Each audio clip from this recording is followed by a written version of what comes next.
Hello guys, welcome to Beer Lits. இன்றைக்கி நம்ம Pandian ஸ்டோர்ஸோட review தான் பார்க்க போகிறோம். செந்தில் வாக்கிங் போயிட்டு உக்காந்துருக்காங்க. சரவணனும் செந்திலும் பேசிகிட்டு இருக்க போது மீனா சரவணன்கிட்ட பேசிட்டு செந்தில்கிட்ட ஏன் சோகமாக இருக்கீங்க, உம்முன்னு உட்காந்துருக்கீங்க அப்படின்னு கேட்கவும், சரவணன் ஆமாம் உம்முன்னு தானே இருக்கான், நானே கேட்கணும்னு நினச்சேன் அப்படின்னு சொல்லிட்டு கேட்கவும், அதுக்கப்புறம் எதுவும் இல்லை அப்படின்னு சொல்லிட்டு அமைதியாக இருக்காங்க. அதுக்கப்புறம் பழனிவேல் அவங்க வீட்டிலேருந்து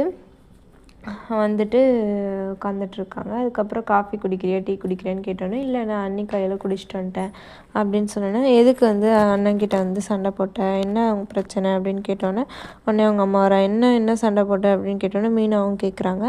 அதுக்கப்புறம் கத்துனதுலாம் அவர் தானே, அவர்கிட்ட போய் கேட்க வேண்டியது தானே அப்படின்னு செந்தில் கேட்குறாங்க. உடனே கோமதி என்ன சண்டை என்னன்னு சொல்லு அப்படின்னு சொன்னோன்னே, மீனா ஆஃபீஸில் நடந்த பிரச்சனையை வச்சு நீங்கள் சண்டை போட்டு வந்தீங்களா அப்படின்னு கேட்டோன்னே,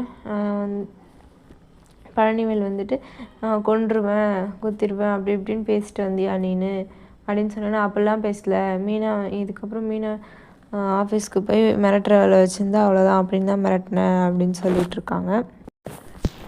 அதுக்கப்புறம் நடந்ததெல்லாம் சொல்லிட்டு இருக்காங்க செந்தில்.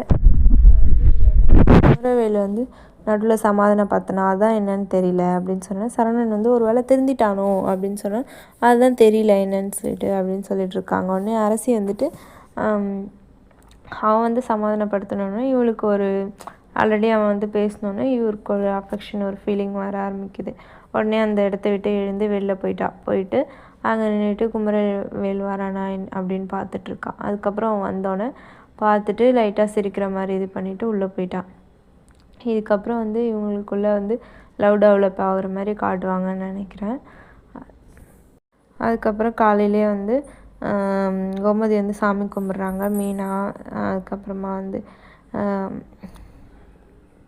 பாண்டியன் எல்லாம் சாமி கும்பிட்டு உடனே பாண்டியன் எங்கே அவங்க புள்ள ஊருக்கு போயிட்டானா, எதாவது ஃபோன் பண்ணானா அப்படின்னோடனே இல்லை அப்படின்னு சொன்னோன்னே, உடனே மீனா கிட்ட ராஜி உனக்கு ஃபோன் பண்ணாங்களா அப்படின்னு கேட்டோன்னா அவளும் இல்லை அப்படின்னு சொல்கிறான். என்ன தான் ரெண்டு பேரும் ஏன் தான் ஃபோன் கூட பண்ணாமல் இருக்காங்க, ஃபோன் பண்ணி நீயாச்சும் கேளு எங்கே இருக்கான் போயிட்டானா என்னன்னு சொல்லி கேட்டோன்னே உடனே ஊருக்கெலாம் வந்துட்டோம், கல்யாணத்துக்கு தான் கிளம்பி போயிட்டுருக்கோம், ஏன் ஃபோன் பண்ணலன்னு கேட்டதுக்கு இல்லை இங்கே லேட் ஆகிடுச்சி, மண்டபத்துக்கு போய் ஃபோன் பண்ணலான்னு இருந்தோம் அப்படின்னு சொல்லிட்டு சொல்கிறான். அதுக்கப்புறம் ரெண்டு பேரும் பேசிவிட்டு உடனே கோமதி ராஜிக்கிட்ட நல்லா பார்த்துக்கிறானா என் பையன் கேட்டோன்னா ரொம்பவே நல்லா பார்த்துக்கிறான் அப்படியெல்லாம் சொல்லிவிட்டு முடிச்சிடுறாங்க. அதுக்கப்புறம் ராஜியும் கதிரும் எக்ஸாம் சென்டருக்கு போகிறாங்க. போயிட்டு கதிர் பெண்ணெல்லாம் வாங்கி கொடுக்குறான், நல்லா எக்ஸாம் எழுதிட்டு வா அப்படின்னு சொல்லிட்டு. அதுக்கப்புறம் எக்ஸாம் ஹாலுக்கு வெளியே கதிர் நின்றுட்டுருக்கான். ராஜி எல்லாத்தையும் எக்ஸாம்லாம் எழுதி முடிச்சுட்டு வந்துட்டு அதுக்கப்புறம்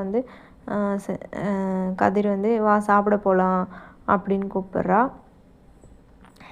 எனக்கு ரொம்ப பசிக்குது, வா சாப்பிட போகலாம் அப்படின்னு சொல்லிட்டு இவன் நான் எக்ஸாம் எழுதிட்டு வந்திருக்கேன், எப்படி எழுதுனேன்னு ஒரு வார்த்தை கூட கேட்க மாட்டேன் அப்படின்னு கேட்டதுக்கு, ஏன் கேட்கணும், நீ நல்லா தான் எழுதியிருப்பேன் அப்படின்னு சொன்னோன்னா, இல்லை ராஜி சில ஒரு சமயம் நான் நல்லா எழுதலைன்னா என்ன பண்ணுவேன் அப்படின்னா, என்ன பண்ணுவேன் ஒன்றும் நீ நல்லா தான் எழுதியிருப்பேன் அப்படின்னு சொன்னோன்னா, இல்லை எழுதலைன்னா என்ன பண்ணியிருப்பேன் அப்படின்னு சொல்லிட்டு, பாஸ் ஆகலைன்னா என்ன பண்ணியிருப்பேன் அப்படின்னு கேட்டதுக்கு, அடுத்த வாட்டி எழுதி பாஸ் ஆகு அப்படின்னு சொல்கிறான் கதிர் சொல்கிறான். அதுக்கப்புறம் ராஜி இவ்வளோ தூரம் கூட்டிகிட்டு வந்த, நீ நான் பாஸ் ஆகலாம் வருத்தப்பட மாட்டியா அப்படின்னா, இல்லை நீ எக்ஸாம் எழுதாமல் போயிருந்தா தான் நான் வருத்தப்படுவேன், எக்ஸாம் எழுதியிருக்கல இதுவே ஒரு முயற்சி தான் அப்படின்னு சொல்லிட்டு சொல்கிறான். அதுக்கப்புறமா பாண்டியனும் சரவணனும் சாப்பிட வராங்க. அதுக்கப்புறமா மயில் எங்கன்னு சரவணன் கேட்குறான். மயிலக்காவுக்கு தலைவலி அப்படின்னு சொன்னோன்னே, அப்படியா அப்படின்னு கேட்குறான். அப்போ தலைவலியே உங்களுக்கு தெரியாதா அப்படின்னு கேட்டோன்னே, காலிலேருந்து காணோம் அதான் கேட்டேன் அப்படின்னு சொன்னோன்னே, ஓகே அப்படி மேலே துணி காய வைக்க போயிருக்காங்க அப்படின்னு மீனா சொல்கிறா. அதுக்கப்புறம் பாண்டியன் எதுக்கு அந்த பிள்ளை வேலை வாங்கிட்டுருக்கு அப்படின்னு சொன்னோன்னா, நானாக வேலை வாங்குகிறேன், நான் ரெஸ்ட் எடுக்க சொன்னாலும் எல்லா வேலையும் எடுத்து போட்டு செஞ்சுட்டு மேலே வெயிலில் போய் மொட்டை மாடியில் துணி காய வச்சிட்ருக்கா அப்படின்னு சொன்னோன்னா, அப்புறமா இப்போ பரவாயில்ல, தலைவலிலாம் இப்போ பரவாயில்ல அப்படின்னு சொல்கிறா. உடனே வந்து பாண்டியன் வந்துட்டு அந்த சர்டிஃபிகேட் விஷயம் என்னாச்சு, கரஸ்பாண்டன்ட் வந்து எனக்கு ஃபோன் பண்ணாங்க அப்படின்னு கேட்கவும், அதுக்கப்புறம் வந்து திருன்னு முழிச்சிட்ருக்கா. இப்போ என்ன பதில் சொல்ல போகிறான்னு தெரியல. நாளைக்கு தான் தெரியும் என்னன்னு சொல்லிட்டு. தொடர்ந்து பாண்டியன் ஸ்டோரோட ரிவ்யூ பார்க்குறதுக்கு நம்ம சேனலை வந்து சப்ஸ்கிரைப் பண்ணுங்கள், லைக் பண்ணுங்கள், கமெண்ட் பண்ணுங்கள். பாய்.